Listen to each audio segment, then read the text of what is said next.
ओम नमोरियंताणम नमो सिद्धाणम नमो आर्याणम नमो वज्जायाणम नमो लोहे सव्वसावणम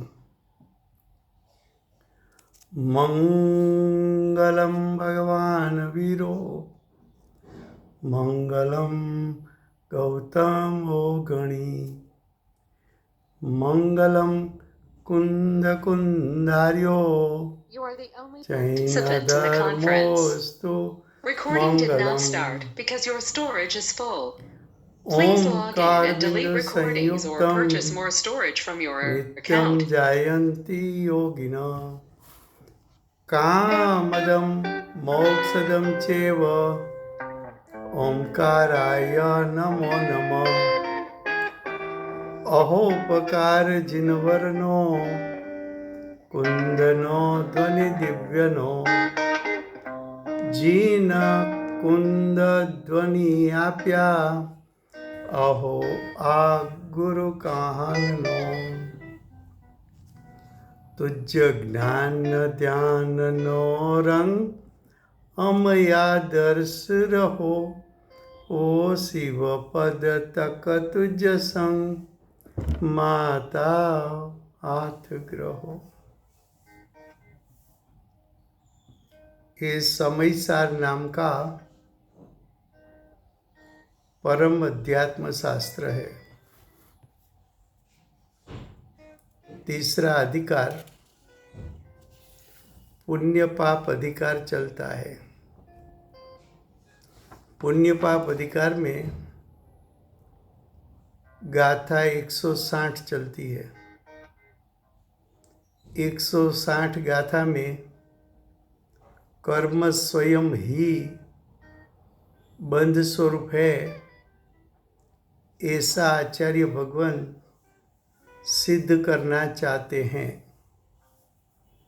आचार्य भगवान ये गाथा में क्या सिद्ध करना चाहते हैं कि कर्म, कर्म का अर्थ है भाव कर्म, भाव कर्म का अर्थ है जीव के अशुद्ध परिणाम स्वयं ही कैसे हैं तो कि बंध स्वरूप है। तो आचार्य भगवान कर्म को बंध स्वरूप बताते हैं। All participants are muted and they can unmute themselves. उसमें भावार्थ 160 गाथा का भावार्थ यहाँ भी का अर्थ है यही गाथा में।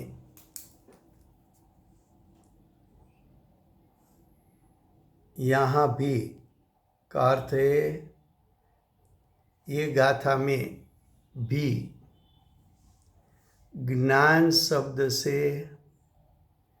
आत्मा समझना। यहाँ आचार्य भगवान आत्मा में असाधारण गुण, ज्ञान गुण, उसको अभेद करके ज्ञान को आत्मा कहते हैं। अब आगे कहते हैं कि ज्ञान अर्थात आत्मद्रव्य, आत्मद्रव्य स्वभाव से सर्व को, सर्व का अर्थ है स्व और पर, सर्व का अर्थ है विश्व के 6 द्रव्य, उसके द्रव्य गुण पर्याय, उसका द्रव्य क्षेत्र काल भाव, वो सर्व को देखने वाला दर्शन गुण है। जानने वाला वो ज्ञान गुण है। दर्शन गुण और ज्ञान गुण दोनों गुण आत्मा के असाधारण गुण है। कैसा गुण है? तो कि असाधारण गुण है। दोनों का कार्य, तो कि दोनों गुण है तो दोनों का स्वभाव भिन्न भिन्न है। दर्शन गुण जानने का कार्य करता है, दर्शन गुण देखने का कार्य करता है, ज्ञान गुण जानने का कार्य करता है।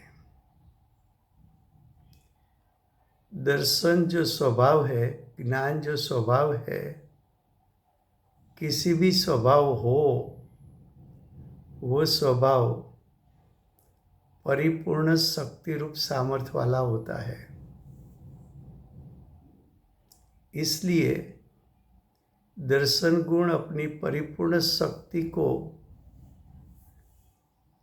पुरुषार्थ के कारण वर्तमान पर्याय में दर्शन गुण की शक्ति प्रकट हो जाए तो उसकी ताकत पूरे विश्व को एक समय में 3 काल 3 लोक को देखने की है।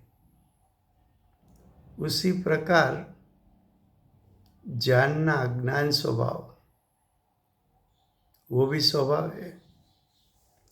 वो स्वभाव भी कैसा है? तो कि शक्ति रूप सामर्थ्य से तो परिपूर्ण है। उसकी परिपूर्णता कैसी है कि उसका शक्ति रूप सामर्थ्य स्वलक्षी पुरुषार्थ से वर्तमान पर्याय में परिपूर्ण प्रकट हो जाए तो एक समय में 3 काल 3 लोक के द्रव्य गुण पर्याय और अविभाग प्रतिच्छेद को जान सके। तो देखना और जानना आत्मा का परिपूर्ण स्वभाव है। ऐसा तेरा आत्मद्रव्य है, ये बात की पहले आचार्य भगवान ने स्थापना की। अब कहते हैं लेकिन का अर्थ क्या? तो कि इतना परिपूर्ण शक्ति रूप सामर्थ्य वाला दर्शन गुण और ज्ञान गुण होने पर भी, ऐसा इतना शक्ति रूप सामर्थ्य वाला दो स्वभाव तेरे पास है, फिर भी क्या? तो कि अनादि से स्वयं का अर्थ है आत्मा,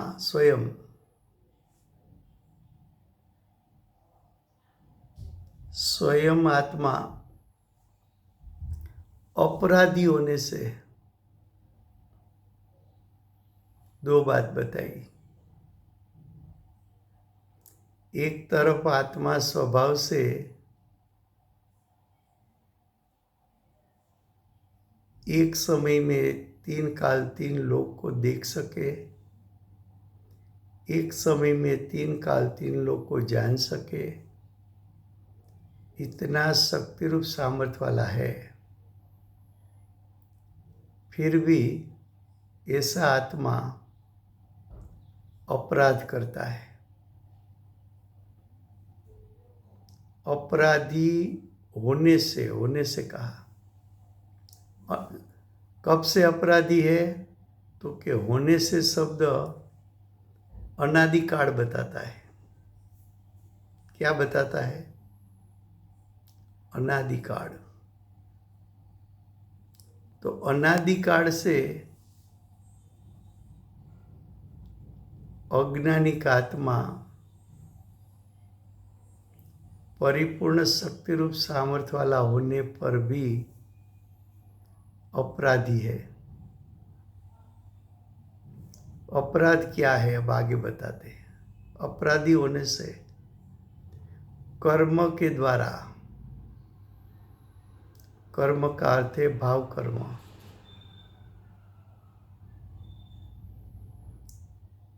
अज्ञानी आत्मा ने अपराध क्या किया? तो कि भाव कर्म की उत्पत्ति की। तो कि भाव कर्म की उत्पत्ति क्या है? तो कि जीव की दशा में, जीव की वर्तमान पर्याय में अनादिकाल से प्रत्येक समय पुण्य पाप का भाव उत्पन्न किया, वो अपराध दशा है। पुण्य पाप क्या है? तो कि पुण्य पाप विकारी भाव है। वो विकारी भाव क्षणिक एक समय का है। वो विकारी भाव आत्मा के सर्व प्रदेश से उत्पन्न होता है। वो विकारी भाव की एक क्षण की ताकत इतनी बड़ी है कि आत्मा के त्रिकाल परिपूर्ण शुद्ध स्वभाव को तीरोभूत कर सके, आवृत कर सके। उसका शक्ति रूप सामर्थ्य प्रकट होने न देने की उसमें ताकत है। तो कि भाव कर्म वड़े आच्छादित, आच्छादित क्यों कहा? कि आत्मा का क्षेत्र असंख्यात प्रदेश है, उसमें अनंत शक्ति वाला दर्शन ज्ञान आदि अनंत स्वभाव भी आत्मा के सर्व प्रदेश से फैला हुआ है, व्यापा हुआ है। तो आत्मा असंख्यात प्रदेशी, ज्ञान दर्शन उसका ऐसे अनंत स्वभाव भी आत्मा के सर्व प्रदेश में व्यापता है, और सर्व प्रदेश से विकारी परिणाम, विभाव परिणाम भी सर्व प्रदेश से उत्पन्न होता है। तो आत्मद्रव्य का जितना क्षेत्र है, इतना ही क्षेत्र उसके अनंत गुण का है, और उसके क्षेत्र जितना ही विकारी परिणाम का क्षेत्र है। तो विकारी परिणाम आत्मा के सर्व प्रदेश में व्याप गया, तो विकारी परिणाम से आत्मा का शुद्ध स्वभाव आच्छादित हो गया, तिरोभूत हो गया। समझ में आता है? सरल शब्द तो है, इससे सरल कितना हो सकता है? आच्छादित है। आचार्य भगवान सरल भाषा से समझाते हैं, और गुरुदेव ने भी वो भाषा को भी और सरल कर दिया। तो क्या आच्छादित है, और उससे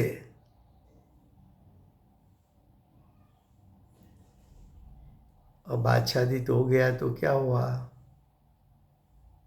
तो कि उससे स्वयं का संपूर्ण स्वरूप जानता नहीं। दर्शन ज्ञान आच्छादित हो गया विकारी परिणाम के कारण। वो दर्शन ज्ञान स्वरूप को, यानी स्वस्वभाव को जानता नहीं। जानता नहीं, उसको क्या कहना है? तो कि इस प्रकार अज्ञान दशा वर्तती है। अज्ञान दशा किसको कही? कि जो ज्ञान में एक समय में स्वपर द्रव्य को उसके द्रव्य गुण पर्याय अविभाग प्रतिच्छेद के साथ युगपत जानने की ताकत जो थी, वो ताकत को तिरोभूत करना और स्व को स्वस्वरूप नहीं जानना, पर को पर स्वरूप नहीं जानना, स्व पर के बीच की भिन्नता को नहीं जानना, उसको अज्ञान दशा कहने में आती है। तो कैसी अज्ञान दशा वर्तती है? इस प्रकार केवल ज्ञान स्वरूप, ज्ञान की ताकत तो कितनी थी, तो कि केवल ज्ञान प्रकट कर सके इतनी ताकत थी। केवल ज्ञान का दूसरा नाम क्या? तो कि मुक्त स्वरूप। जो आत्मा को केवल ज्ञान प्रकट होता है वह सर्व विभाव से, सर्व विकार से मुक्त हो जाता है। मिथ्यात्व, विरति, प्रमाद, कसाई, योग से मुक्त हो जाता है। ऐसे आत्मा को अनंत चतुष्टय की प्रकटता होती है। अनंत ज्ञान, अनंत दर्शन, अनंत सुख, अनंत वीर्य कहो कि क्षायिक ज्ञान, क्षायिक दर्शन, क्षायिक सुख, क्षायिक वीर्य कहो, तो कि केवल ज्ञान स्वरूप या तो मुक्त स्वरूप आत्मा कर्म के द्वारा यानी भाव कर्म के द्वारा लिप्त होने से, लेपायलो होने से अज्ञान रूप अथवा बद्रूप वर्तता है। अज्ञान रूप या तो बद्रूप वर्तता है।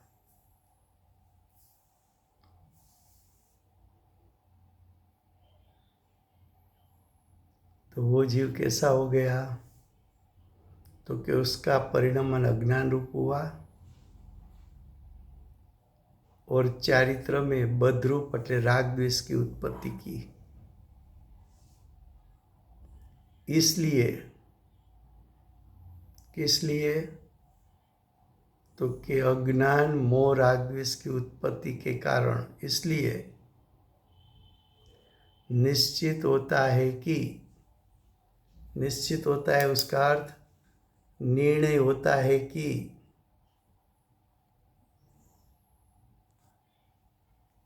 कर्म यानी भाव कर्म स्वयं ही बंध स्वरूप है। भाव कर्म कौन सा बंध है? तो कि भाव बंध है। भाव बंध किसका परिणाम है? तो कि आत्मा का। तो आत्मा को जो बंधन होता है वो द्रव्य कर्म से बंधन होता है, शरीर से बंधन होता है, कि स्वयं के अज्ञान, मोह, राग द्वेष से बंधन होता है। तो यहाँ आचार्य भगवंत ये सिद्ध करना चाहते हैं कि अज्ञान, मोह, राग द्वेष जो जीव के परिणाम है, वही जीव के परिणाम जीव की शुद्धता का घातक होने के कारण जीव के ही विकारी परिणाम, जीव के ही अशुद्ध परिणाम, जीव का ही अज्ञान, मोह, राग द्वेष जीव को भावबंध उत्पन्न करता है। तो जीव को परद्रव्य यानी कर्म, द्रव्य कर्म के शरीर बांध नहीं सकता। क्यों? तो कि कर्म भी अचेतन जड़ पुद्गल है, उसका द्रव्य क्षेत्र काल भाव जीव से भिन्न है, और शरीर का भी द्रव्य क्षेत्र काल भाव जीव से भिन्न है। वो तो भिन्न भिन्न द्रव्य है तीनों काल। तो कर्म बेचारे जीव को बंधन नहीं करते, शरीर कर्म को बंधन नहीं करते। बंधन तो जो उत्पन्न हुआ वो तो जीव ने अज्ञान मोह राग द्वेष उत्पन्न करके, यानी भावबंध उत्पन्न करके जीव ने स्वयं की शुद्धता का घात किया है। ये बात आचार्य भगवंत यहाँ सिद्ध करना चाहते हैं। फिर से भावार्थ गुजराती में।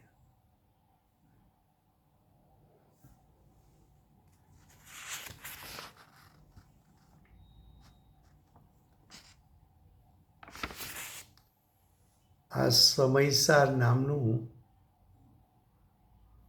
પરમ અધ્યાત્મ શાસ્ત્ર ચાલે છે. એમાં ત્રીજો અધિકાર પુણ્ય પાપ અધિકાર ચાલે છે. પુણ્ય પાપ અધિકારમાં 160 ગાથા ચાલે છે. 160 ગાથામાં આચાર્ય ભગવંત, કુંદકુંદ આચાર્ય દેવ, જીનેશ્વર ભગવાનની સાક્ષીએ એવું સિદ્ધ કરવા માગે છે કે કર્મ પોતે જ બંધ સ્વરૂપ છે. ત્યારે પ્રશ્ન એ થાય કે કયું કર્મ પોતે જ બંધ સ્વરૂપ છે? તો કે કર્મના બે પ્રકાર છે, ભાવ કર્મ અને દ્રવ્ય કર્મ. ભાવ કર્મ છે એ જીવના અશુદ્ધ વિકારી પરિણામ છે. દ્રવ્ય કર્મ એ પૂતગલના પરિણામ છે. આ ગાથામાં આચાર્ય ભગવાન એ સિદ્ધ કરવા માગે છે કે જીવનું ભાવ કર્મ એટલે કે અજ્ઞાન મોહ રાગ દ્વેષ એ જીવના પોતાના જ પરિણામ, પોતાના ત્રિકાળ શુદ્ધ સ્વભાવને બાંધે છે. એમ આ ગાથામાં આચાર્ય ભગવાન સિદ્ધ કરવા માગે છે. 160 ગાથામાં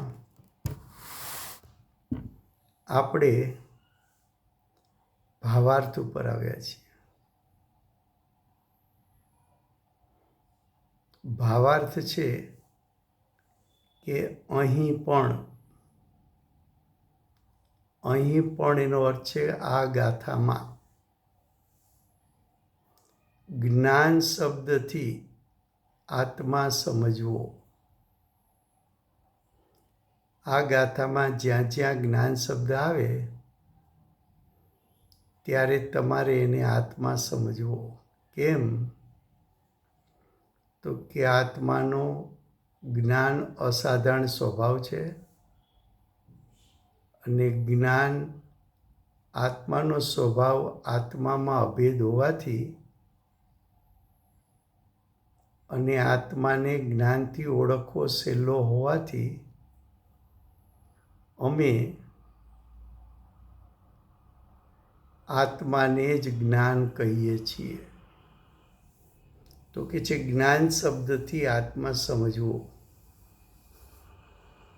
હવે આગળ કે છે જ્ઞાનનો અર્થ પહેલા આચાર્ય ભગવંતે કહી દીધો કે તમારે જ્ઞાન એટલે આત્મદ્રવ્ય સમજવું.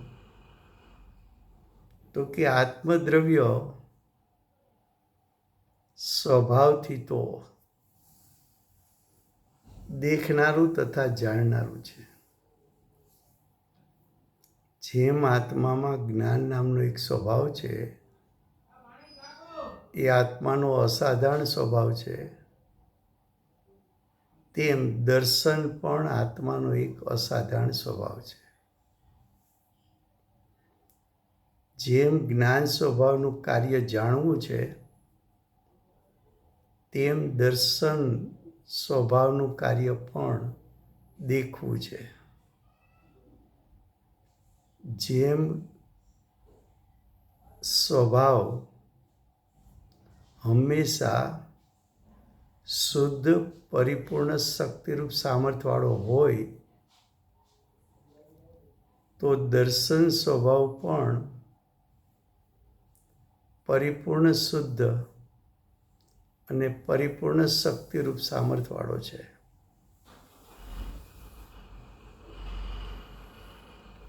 બીજું કે દર્શનની જેમ જ્ઞાન પણ સ્વભાવ છે,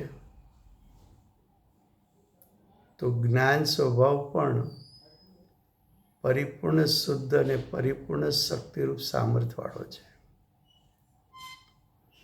તો કે પરિપૂર્ણ શક્તિના સામર્થ્યવાળો છે એટલે શું? તો કે દર્શન શક્તિનું કાર્ય દેખવું છે, પણ દર્શન ગુણમાંથી સ્વલક્ષી પુરુષાર્થ કરવાથી વર્તમાન પર્યાયમાં દર્શન ગુણનું પરિપૂર્ણ શક્તિરૂપ સામર્થ્ય વ્યક્ત થાય તો જીવ એક સમયમાં ત્રણ કાળ ત્રણ લોકના સર્વ દ્રવ્યને દ્રવ્ય ગુણ પર્યાય અને અવિભાગ પ્રતિછેદથી દેખી શકે છે. એવી જ રીતે જ્ઞાનનું શક્તિરૂપ સામર્થ્ય સ્વલક્ષે પરિપૂર્ણ પ્રગટ થાય તો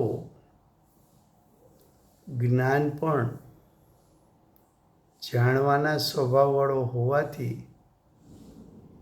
અને પરિપૂર્ણ શક્તિરૂપ સામર્થ્ય વર્તમાન પર્યાયમાં પ્રગટ થયું હોવાથી ત્રણ કાળ ત્રણ લોકના સર્વ દ્રવ્યોને એના દ્રવ્ય ગુણ પર્યાયને અવિભાગ પ્રતિછેદથી એક સમયમાં જાણી શકે, આવો સ્વભાવવાળો આત્મા અજ્ઞાની પાસે પણ છે, એટલે કે આપણી પાસે પણ છે. આ ગાથામાં વાત કરવી છે અજ્ઞાની માટે, એટલે અત્યારે આપણે અજ્ઞાનીની વાત કરીએ છીએ. બાકી તો દર્શન જ્ઞાન સ્વભાવ અજ્ઞાની પાસે પણ છે, સાધક પાસે પણ છે અને પરમાત્મા પાસે પણ છે. તો કે છે કે જ્ઞાન અર્થાત આત્મદ્રવ્ય સ્વભાવથી તો સર્વને દેખનારું જાણનારું છે, પરંતુ અનાદિથી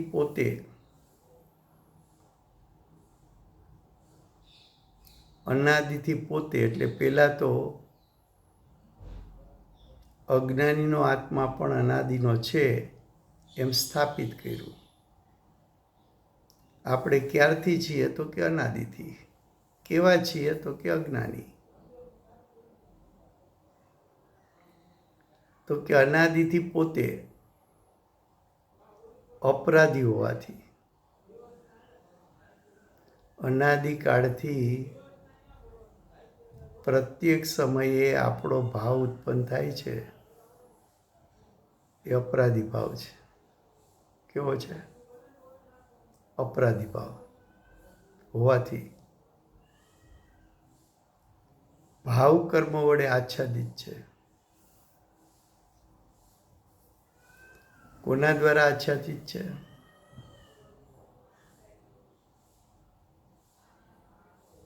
તો પહેલો પ્રશ્ન એ છે કે આપણે અનાદિકાળથી અપરાધી છીએ એમ આચાર્ય ભગવંત કહે છે.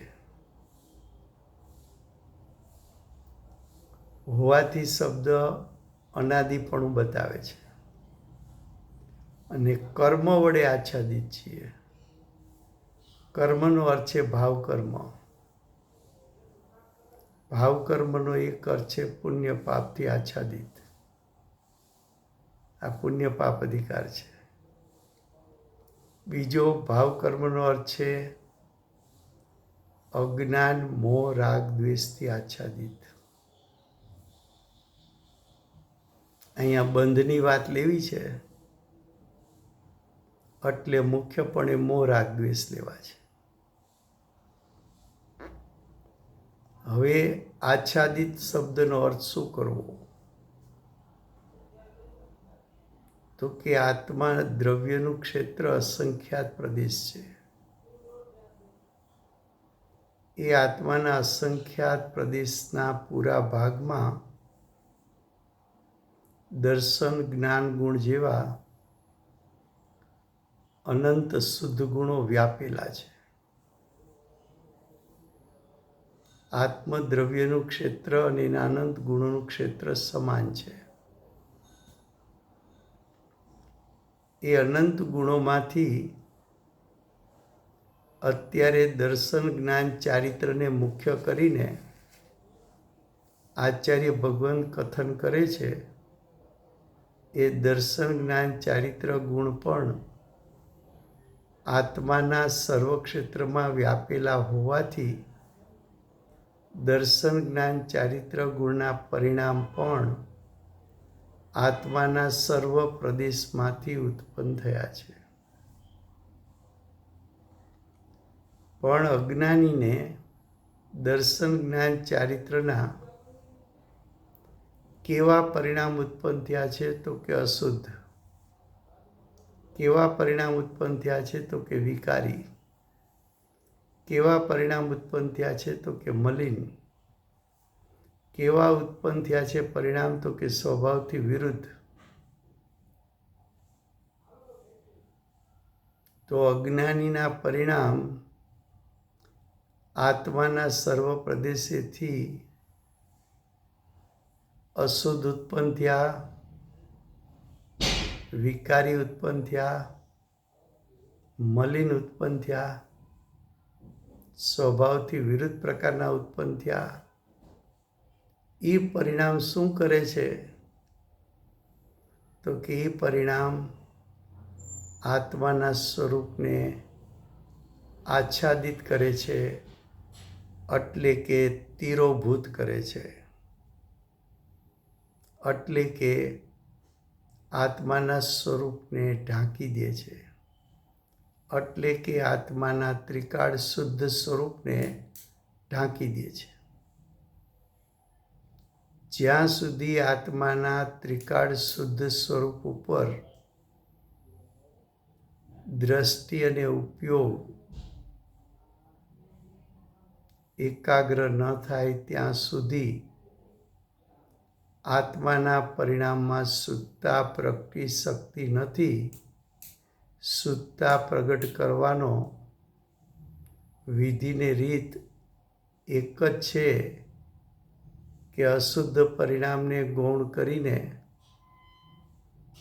એમાં છુપાયેલા ત્રિકાળ પરિપૂર્ણ શુદ્ધ સ્વભાવ ઉપર દ્રષ્ટિ અને ઉપયોગની એકાગ્રતા થાય તો જીવના પરિણામમાં શુદ્ધતા એટલે કે નિશ્ચય, સમ્યક દર્શન, જ્ઞાન, ચારિત્ર એટલે કે નિશ્ચય, મોક્ષ માર્ગ એટલે કે આત્માનું શુદ્ધ સ્વરૂપ એટલે કે આત્માની વિતરાગતાની પ્રગટતા થાય. પણ પોતાના અપરાધે પોતાના જ શુદ્ધ સ્વભાવને તિરોભૂત કરી નાખ્યો. તો ભૂલ કોની? કર્મના ઉદયની કે પોતાની? તો કે હું સ્વયં અપરાધી છું એમ પ્રથમ સ્વીકાર કર. હું જ અજ્ઞાન, મોહ, રાગ, દ્વેષનો કરતા છું એમ પ્રથમ સ્વીકાર કર. મેં સ્વતંત્રપણે મારી દશામાં અપરાધ એટલે મોહ, અજ્ઞાન, મોહ, રાગ, દ્વેષ ઉત્પન્ન કર્યા છે. મેં મારા સટકારકથી મારી દશામાં અજ્ઞાન મોહ રાગ દ્વેષ ઉત્પન્ન કર્યા છે. મેં જ મારા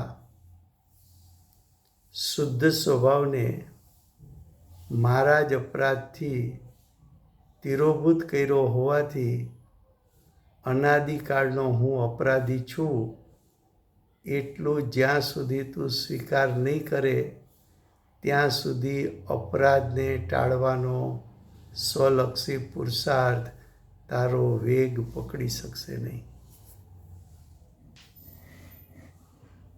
ખ્યાલમાં આવે છે? શાંતિથી કરવો અભ્યાસ. ઘરની વાત તો છે નહીં. આચાર્ય ભગવાન સ્વયં કહે છે, ભગવાન પાસે સાંભળીને આવ્યા છે. બહારની તો કંઈ વાત કહેતા જ નથી. સીધી આત્માની વાત કરે છે. સીધો તારો અપરાધ બતાવે છે એક તરફ, બીજી તરફ તારો પરિપૂર્ણ સ્વભાવ બતાવે છે. તારે અપરાધને ગ્રહણ કરવો છે કે સ્વભાવને ગ્રહણ કરવો છે? અપરાધને ગૌણ કરવો છે અને સ્વભાવને મુખ્ય કરવો છે કે નહીં નક્કી કર એમ કહે છે. શું કહે છે? આ રીતે અજ્ઞાન દશામાં વર્તે છે. આ પ્રમાણે એટલે ઉપર કયા પ્રમાણે? કેવળ જ્ઞાન સ્વરૂપ. કેવળ જ્ઞાન સ્વરૂપ એટલે મુક્ત સ્વરૂપ. મુક્ત સ્વરૂપ એટલે અજ્ઞાનથી મુક્ત થઈ ગયો, મોહ રાગ દ્વેષથી મુક્ત થઈ ગયો, કસાયનો કસાયથી મુક્ત થઈ ગયો, મિથ્યાત્વ અવિરતિ પ્રમાદ કસાય યોગથી મુક્ત થઈ ગયો. તો કે મુક્ત સ્વરૂપ આત્મા કર્મ વડે લિપ્ત હોવાથી, કર્મ એટલે ભાવ કર્મ વડે, લિપ્ત એટલે લેપાયેલો, ભાવ કર્મ સાથે લેપાયેલો હોવાથી અજ્ઞાનરૂપ અથવા બદ્ધરૂપ વર્તે છે. અજ્ઞાનરૂપ કયો કે મોહ રાગ દ્વેષથી બંધાયેલો કયો? કારણ કે અજ્ઞાનની ઉત્પત્તિ થાય એટલે સાથે મોહ રાગ દ્વેષ ઉત્પન્ન થવાના જ છે. તો કે અજ્ઞાન રૂપ એટલે અથવા બદ્ધરૂપ વર્તે છે. માટે નક્કી થયું એટલે નિર્ણય થયો કે કર્મ પોતે જ, કર્મ એટલે ભાવ કર્મ પોતે જ, ભાવ કર્મ એટલે અજ્ઞાન મોહ રાગ દ્વેષ પોતે જ કેવા છે? બંધ સ્વરૂપ એટલે ભાવ બંધ સ્વરૂપ છે. ભાવ કર્મ એ જીવના પરિણામ અને ભાવ બંધ એ પણ જીવના જ પરિણામ છે. તેથી કર્મનો નિષેધ, કયા કર્મનો નિષેધ? તો કે ભાવ કર્મનો નિષેધ કરવામાં આવ્યો છે. આચાર્ય ભગવંતે સિદ્ધ કર્યું કે તારે સમ્યક દર્શન જ્ઞાન ચારિત્ર રૂપે પરિણમવું છે, તારે મોક્ષ રૂપે પરિણમવું છે, તારે મોક્ષ માર્ગ રૂપે પરિણમવું છે, શુદ્ધતા રૂપે પરિણમવું છે, વિતરાગતા રૂપે પરિણમવું છે, અતિન્દ્રિય જ્ઞાન અતિન્દ્રિય સુખ રૂપે પરિણમવું છે. તો ભાવ કર્મનો ત્યાગ કર, અજ્ઞાનનો ત્યાગ કર, મોહ રાગ દ્વેષનો ત્યાગ કર. આ થઈ ગાથા 160. હવે ગાથા 161 से 63.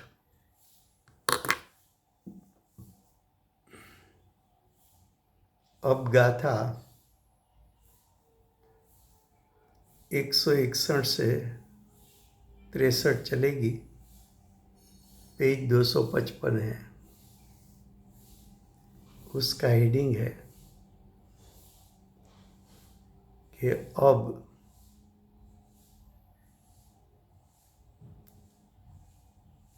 का अर्थ है कि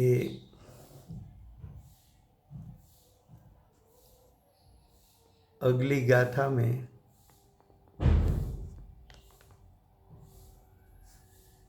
आचार्य भगवान ने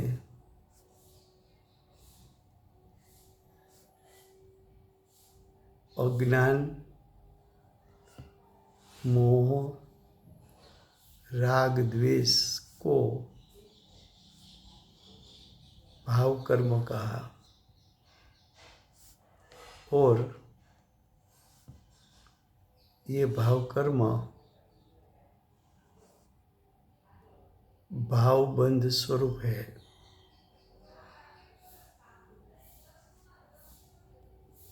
ये बात तो बता दी। अब उसके बाद क्या कहना चाहते हैं? देखो, आचार्य भगवान कितने न्याय युक्ति से आगे बढ़ते हैं। एक एक गाथा को पूर्व गाथा के साथ जोड़कर बात बताते हैं। हर गाथा के हेडिंग में अब शब्द लिखा, लेकिन कभी कभी हमें अब की कोई कीमत भी नहीं लगती है। अब का अर्थ समझे तब कीमत होगी कि अगले गाथा में आचार्य भगवान ने क्या कहा था, वो बात कायम रख के अब आचार्य भगवान आगे क्या कहने वाले हैं, ऐसा पूर्वापर संबंध रख के आप पढ़ोगे तो आचार्य भगवान का हार्द समझना आसान होगा। तो देखो, अब कर्म, कौन सा कर्म? तो कि अगले में तो बोल दिया भाव कर्म। तो कि भाव कर्म मोक्ष के कारण का, मोक्ष का कारण कौन है? तो कि मोक्ष का कारण मोक्ष मार्ग है। मोक्ष का कारण निश्चय, सम्यक दर्शन, ज्ञान, चारित्र है। तो कि मोक्ष के कारण का यानी मोक्ष मार्ग का, मोक्ष के कारण का यानी निश्चय, सम्यक दर्शन, ज्ञान, चारित्र का तिरोधाई, तिरोधाई किसको कहते हैं? तो कि रोकने वाले को तिरोधाई कहते हैं।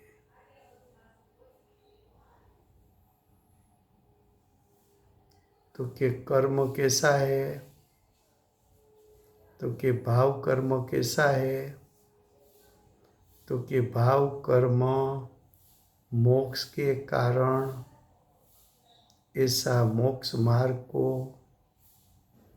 तिरोधाई भाव स्वरूप यानी मोक्ष के कारण को रुकावट करने वाला उसका स्वस्वभाव है। फिर से, न समझ में आए ऐसा कुछ नहीं है। पहले एक एक शब्द का अर्थ करो। तो देखो, पहले एक एक शब्द का अर्थ करते हैं। कर्म, तो कर्म का अर्थ क्या करना चाहिए?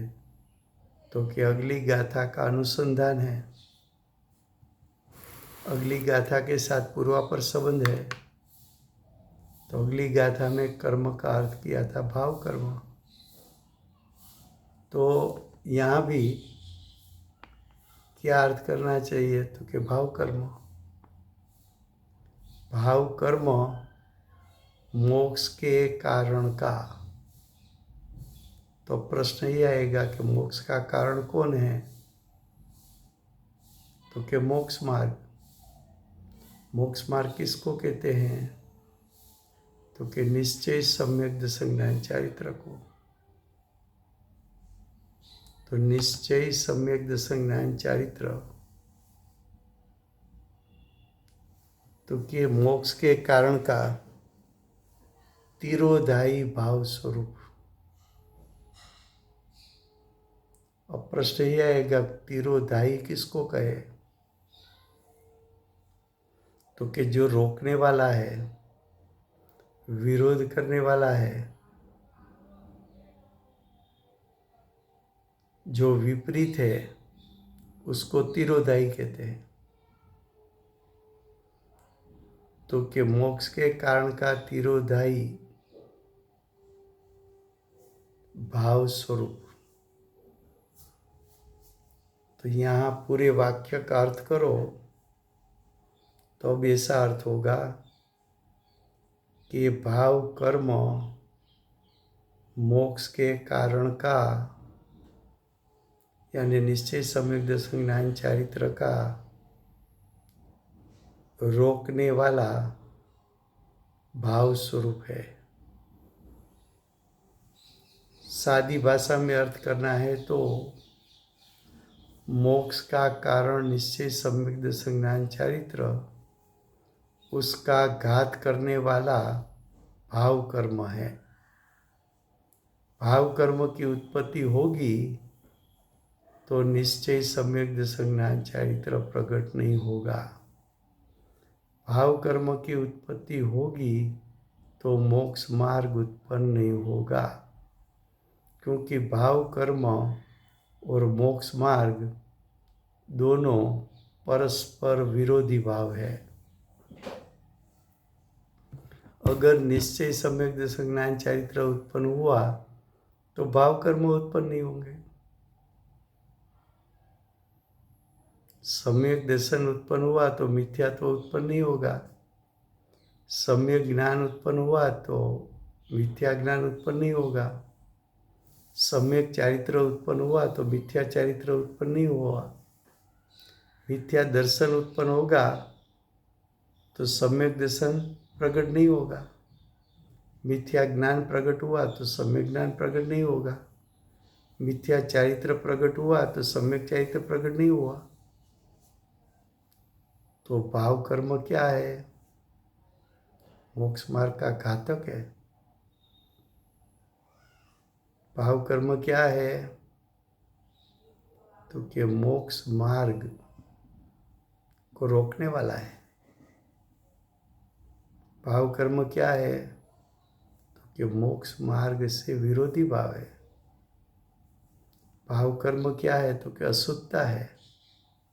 और मोक्ष मार्ग क्या है? तो कि शुद्धता है। फिर से गुजराती में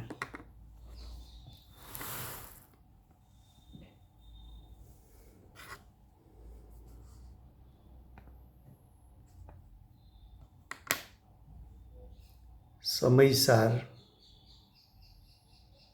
ગાથા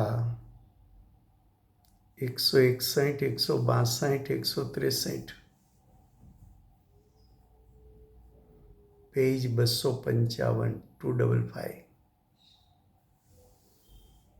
पुण्य पाप अधिकार। ગાથા 161, 62, 63નું હેડિંગ છે, મથાળું છે હવે। હવે શબ્દનો અર્થ છે કે આગલી ગાથામાં અમે શું સિદ્ધ કરી ગયા છીએ એ પ્રથમ તમે યાદ કરી લો, ત્યાર પછી અમે શું કહેવાના છીએ। તો કે આગલી ગાથામાં આચાર્ય ભગવંતે કહ્યું હતું કે અજ્ઞાન, મોહ, રાગ, દ્વેષ એ જીવનો અપરાધ છે, એ જીવનું ભાવ કર્મ છે. અને એ ભાવ કર્મ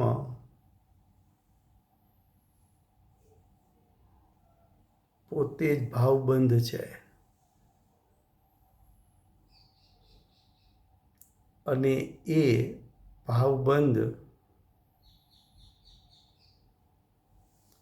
સમ્યક દર્શન જ્ઞાન ચારિત્રનું ઘાતક છે, એને રોકનારું છે.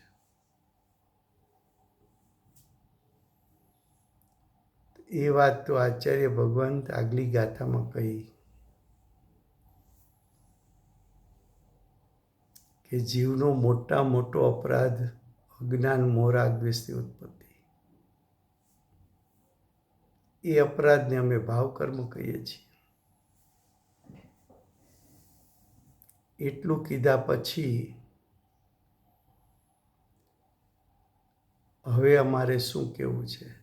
તો કે હવે કર્મ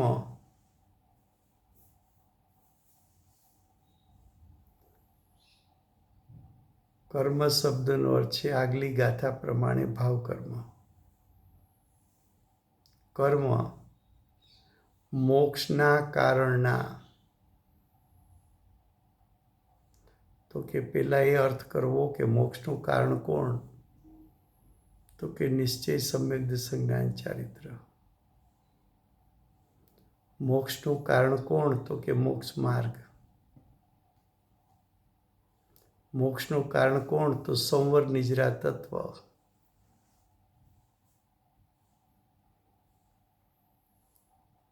તો કે છે કર્મ એટલે ભાવ કર્મ મોક્ષના કારણના તિરોધાયી ભાવ સ્વરૂપ. તિરોધાયી શબ્દ છે, એનો અર્થ શું કરવો? તો કે રોકનારું. તિરોધાયી ભાવ કોને કહેવાય? કે જેનો સ્વભાવ શુદ્ધતાને રોકનારો છે, જેનો સ્વભાવ સંવર નિજરાને રોકનારો છે, જેનો સ્વભાવ મોક્ષ માર્ગને રોકનારો છે. આવો સ્વભાવ કોનો છે? તો કે ભાવ કર્મનો. આવો સ્વભાવ કોનો છે? તો કે અજ્ઞાન મોહ રાગ દ્વેષનો. તો કે તિરોધાયી ભાવ સ્વરૂપ. અર્થાત મિથ્યાત્વ આદિ ભાવ સ્વરૂપ છે એમ બતાવે છે. તો મિથ્યાત્વ આદિ ભાવ સ્વરૂપ છે એમ બતાવે છે.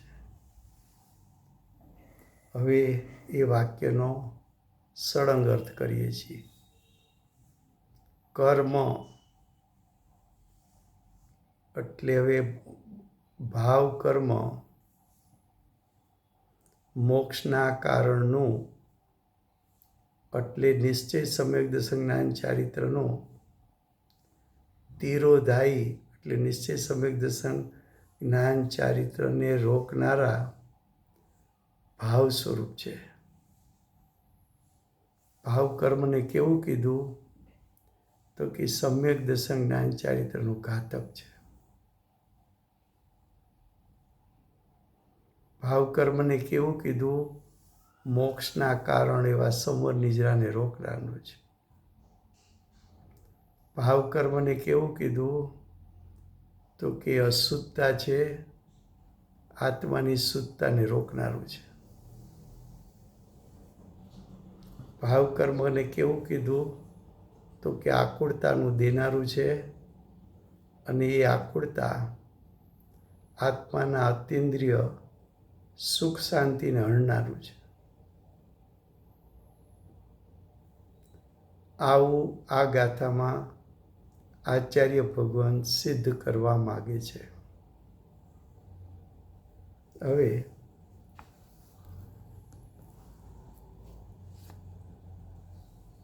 3 ગાથા છે, સાથે ગાઈએ છીએ. પછી ગાથાર્થ આપણે કાલથી શરૂ કરશું. सम्यक्त्वप्रतिबन्धककरं मिथ्यात्वजिन देवे कयो एनाउदयति जीव मिथ्यात्वी बने एम जाणવું એમ જ્ઞાન પ્રતિબંધક કરમ અજ્ઞાન જીન દેવે કયો એના ઉદયથી જીવય અજ્ઞાની બને એમ જાણવું ચારિત્રને પ્રતિબંધ કર્મ કસાય જીન દેવે કયો એના ઉદયથી જીવ બંને ચારિત્રહીન એમ જાણવું. એનો ગાથાર્થ એ કાલથી ચાલશે, એટલે સળંગ ચાલ્યા છે. 2 મિનિટ વહેલું પૂરું થશે. બોલીએ વર્તમાન 24ના આખરી તીર્થંકર બાલ બ્રહ્મચારી મહાવીર ભગવાનનો જય હો. મહાવિદ્ય ક્ષેત્રે બિરાજતા વર્તમાન 24ના પ્રથમ તીર્થંકર ધર્મ ધુરંધર અનંત ચતુષ્ટયના ધારક દિવ્ય ધ્વનિના દાતાર આપણા શાસન ઉપકારી સીમામાં રહેનાર શ્રી સિમંદર ભગવાનનો જય હો. કડીકાળ સર્વજ્ઞ કેવળ જ્ઞાની તળેટીમાં બેઠેલા મહાસમર્થ આચાર્ય આગમના રચયિતા ભગવત શ્રી કુંકુંદાચાર્ય દેવનો જય હો. વર્તમાન કાળે સમ્યક દર્શનનો ઉપદેશ આપનાર તીર્થના નાયક, તીર્થના સ્થાપક, તીર્થના પ્રવર્તક પરમ કૃપાળુ શ્રી સદગુરુ દેવનો જય હો. પૂજ્ય ગુરુદેવના શિષ્યમાં શિરોમણી પૂજ્ય ગુરુદેવનો સૂર્યકીર્તિ તીર્થંકર તરીકે મહિમા બતાવનાર સ્વાનુભવયુક્ત જાતિસ્મરણ જ્ઞાનયુક્ત પ્રસમ મૂર્તિ ભગવતી માતનો જય હો. સમ્યક દર્શનની પ્રાપ્તિમાં નિમિત્તરૂપ સર્વ જીનવાણી માતનો જય હો. પૂજ્ય ગુરુદેવ માતાજીની સાધના ભૂમિ સુવર્ણપુરી ધામનો જય હો. સુવર્ણપુરી ધામમાં બિરાજતા સર્વદેવ શાસ્ત્ર ગુરુ ભગવંતનો જય હો. વર્તમાન ગુરુ ધાતુકી મહાવિદ્ય ક્ષેત્રના ભાવિ તીર્થંકર શ્રી સૂર્યકીર્તિનાથ ભગવાનનો જય હો. શ્રી સૂર્યકીર્તિનાથ ભગવાનના સમાવસરમાં મુખ્ય ગણધર દેવેન્દ્ર કીર્તિનાથ ભગવાનનો જય હો. વર્તમાન ગુરુ પરમ વિતરાગ દિગંબર જૈન ધર્મનો જય હો. સમય થયો. Thank you very much, Rajubai.